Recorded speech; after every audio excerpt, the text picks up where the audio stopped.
Chers amis des rendez-vous, bonjour. Pour les amateurs de rifles, le numéro 50 est celui du Quintal catalan. C'est aussi celui de ce magazine, qui en est à sa 7e année d'édition.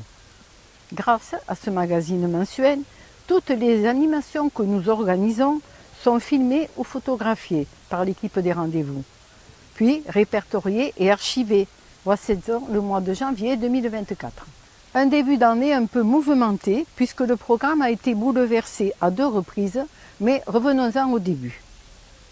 Le mardi 9 janvier, ce ne fut pas un débat sur les jugements d'opinion, mais une rencontre littéraire avec Laurent Riveleg, venu nous entretenir de son dernier roman « Il faut toujours envisager la débâcle ».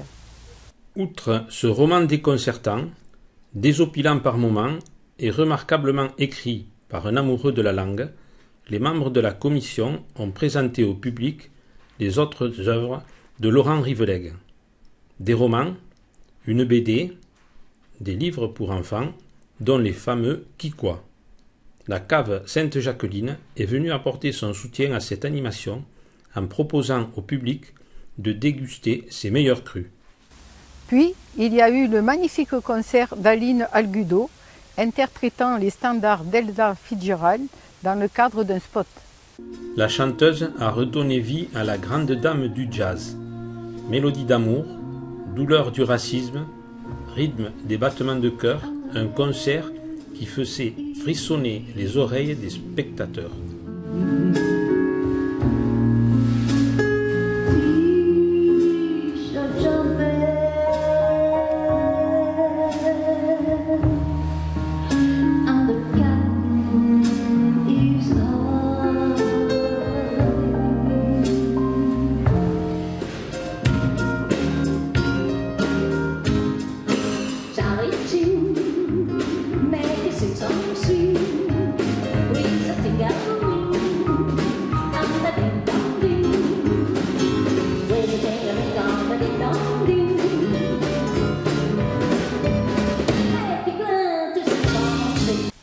Second changement dans le programme. Au lieu de la conférence sur les Indiens d'Amérique du Nord, Jean-Pierre de Sens nous a fait découvrir la civilisation tibétaine. Monsieur Jean-Pierre de Sens se définit lui-même comme un randonneur du monde. Il a toujours eu une passion pour la montagne. Il est également conférencier et réalisateur de films, par exemple sur le Mustang, pour des associations culturelles.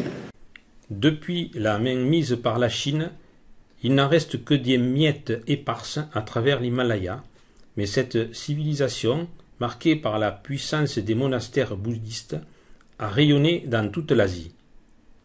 Une conférence un peu trop foisonnante et qui aurait mérité d'être mieux illustrée. L'Assemblée générale de l'association s'est tenue le mercredi 24 janvier à la salle du Boléro, sous la présidence de Monsieur le maire et en présence de 86 membres des rendez-vous. Une belle assistance pour une belle démonstration de vie associative.